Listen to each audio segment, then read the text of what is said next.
Então, pessoal, continuando a falar sobre fotografia, vamos falar hoje de uma das ferramentas da fotografia, que é o uso dos planos e dos enquadramentos. Os planos e enquadramentos, eles são como você vai colocar a cena na tela. E eles têm várias funções.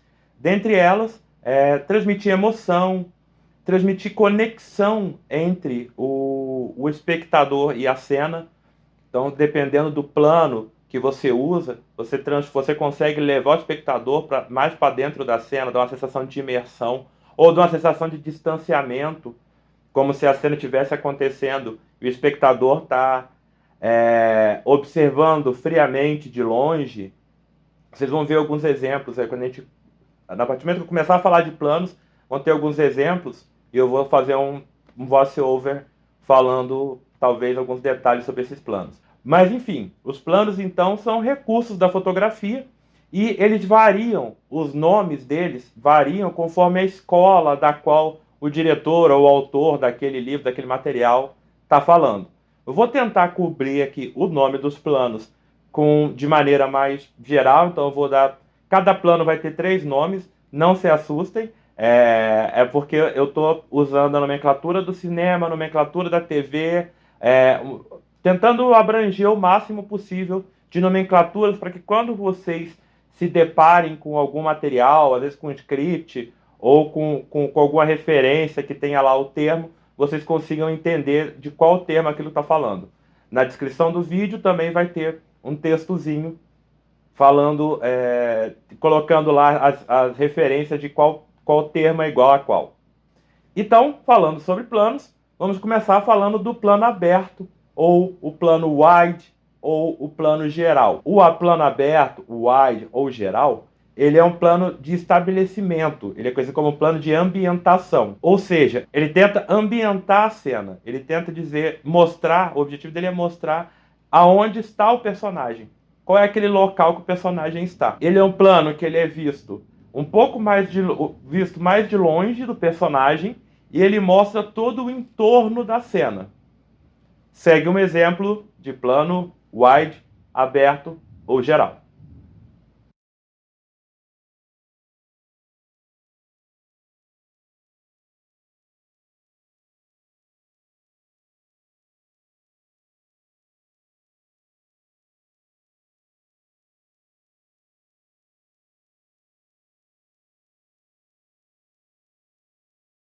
Perceberam no exemplo, nesses exemplos, como esse plano ele situa a pessoa na localização do personagem?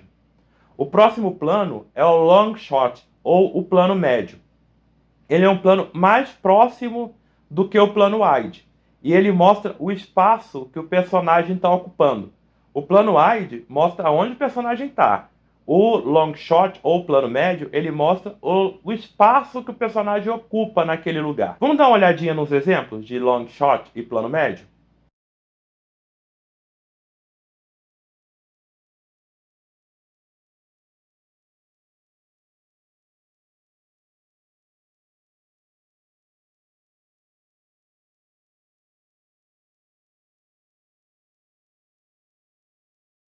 Perceberam então como o plano aberto, wide ou geral, ele situa o espectador no ambiente. E o plano médio ou long shot, ele situa o personagem no ambiente. Perceberam a diferença pelos exemplos? Então, seguindo a lista, o próximo plano é o meio primeiro plano, o medium shot ou o meio plano. Esse plano, ele é geralmente da cintura para cima ou do joelho para cima, dependendo da escola de onde vem o diretor. O objetivo dele é focar a atenção no que os personagens estão dizendo ou estão fazendo, né? Nas expressões, no que ele está carregando. Ele é um plano mais próximo ele representa de uma forma mais próxima a distância natural em que as pessoas conversam. Então, dá para se ter uma ideia aí de como ele pode ser uma ferramenta para a gente usar nas nossas produções. Dá uma olhadinha nos exemplos de meio primeiro plano, medium shot ou plano médio.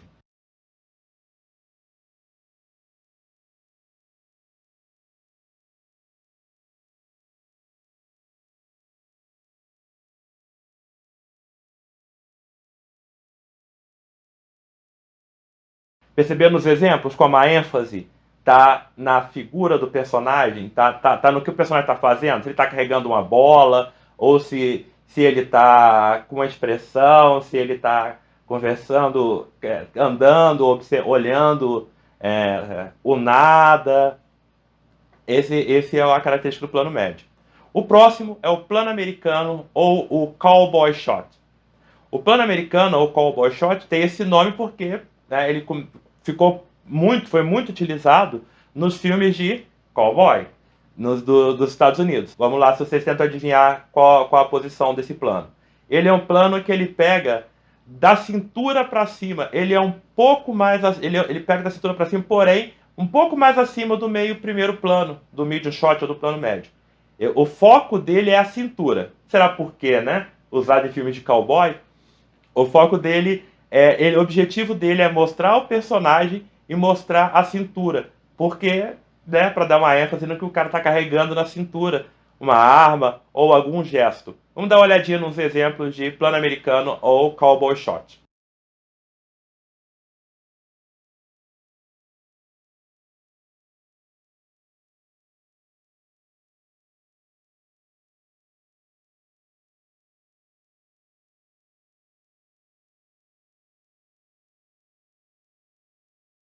O próximo plano é o tight, o plano close ou o close-up.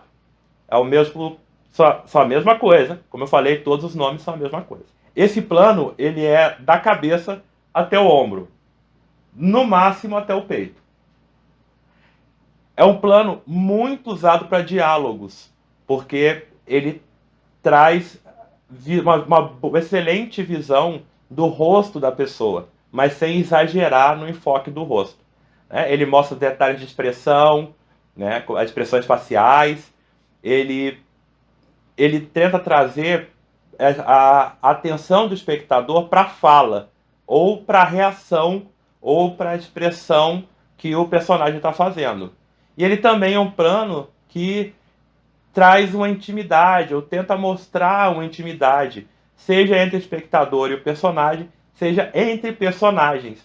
Quando você tem dois personagens de frente num plano close-up, normalmente você mostra que eles têm uma relação de proximidade, uma relação de intimidade. Vamos ver alguns exemplos.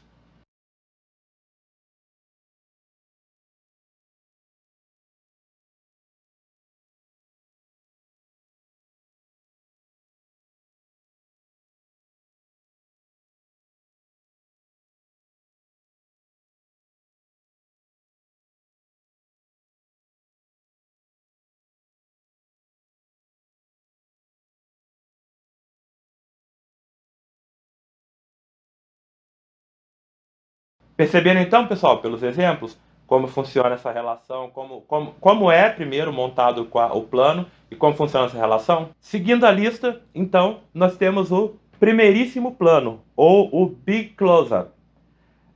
Ele é um plano que o rosto do personagem ele ocupa quase toda a tela. Ele é um plano que ele busca mostrar, ele quase força o espectador a dar atenção para a reação do personagem. Vamos dar uma olhadinha no primeiríssimo plano, ou Big Close-Up?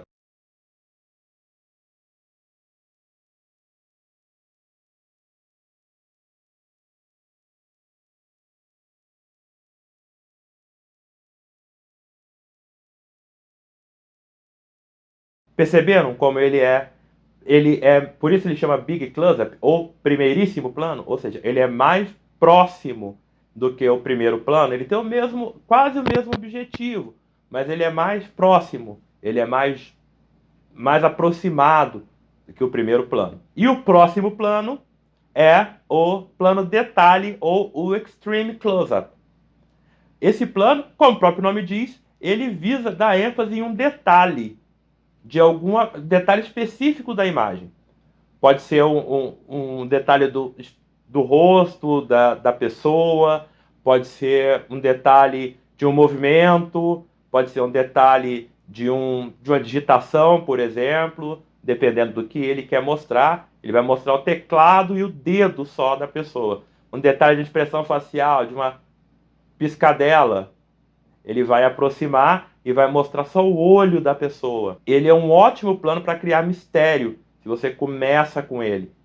Se ele é o primeiro, se ele é o plano que aparece primeiro na tua sequência, porque o espectador não sabe o que tem por volta. Vamos dar uma olhadinha em alguns exemplos de plano detalhe ou extreme close-up.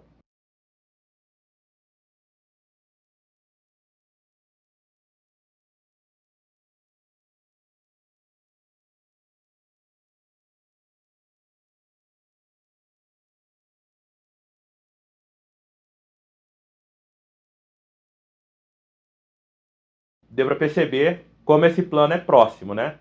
O próximo plano da nossa lista é o POV, ou o ponto de vista.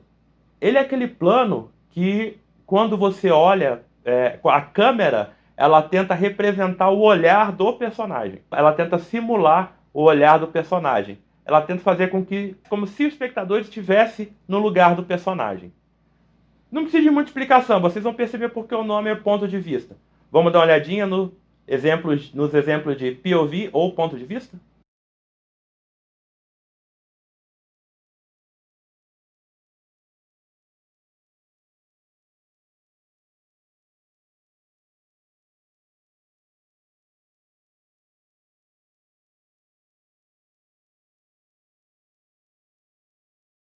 Legal, né, pessoal? Já temos os exemplos de todos os planos. Na descrição do vídeo vai ter a marcação do tempo do vídeo para cada um dos planos, então, em caso de dúvida, clica lá e já vai direto para o nome daquele plano, então você já vai ter a referência. Então, pessoal, todos esses planos e todas essas opções de planos e enquadramentos, eles podem ser aplicados a vários ângulos de câmera. Na verdade, quatro principais. O primeiro deles é o ângulo normal, que é quando a câmera está mais ou menos ao nível do olhar do personagem. É mais ou menos esse ângulo que vocês estão me vendo aqui na câmera frontal. E na câmera lateral também. O segundo ângulo é o ângulo chamado. Não existe tradução para português, ele é um termo já reconhecido no cinema, muito usado no cinema em francês, e nos Estados Unidos tem um termo em inglês para ele também, que é o plongé ou o high angle. O que é isso? Plongé em francês é mergulho. Então, desculpe a minha péssima pronúncia de francês. Tô estudando. Então, a tradução é mergulho. É um plano que ele é visto de cima para baixo. O personagem é visto de cima para baixo. Ele cria a sensação de um personagem menor, de um personagem mais fraco, inferior, ou um personagem dominado, ou um personagem enfraquecido. Ele está sendo visto de uma forma, visto de um ponto de vista superior. Ele, o personagem, está num ponto de vista inferior. Vamos dar uma olhadinha no plongé ou no high angle.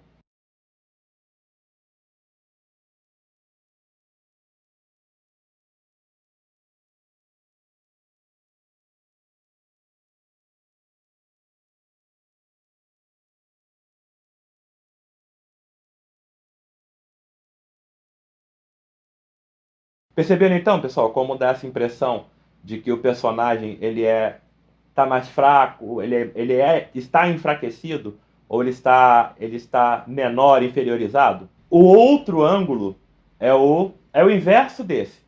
Então, é do francês também o termo, usado no cinema. Ele é o contra-plongé, ou o low angle. Ele é um plano visto que o personagem é visto de baixo para cima.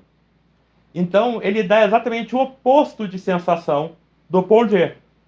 Ele dá a sensação de que o personagem é grande, de que o personagem é maior, o personagem é mais forte, mais imponente, mais importante. Vamos dar uma olhadinha nos exemplos de contra-plongé.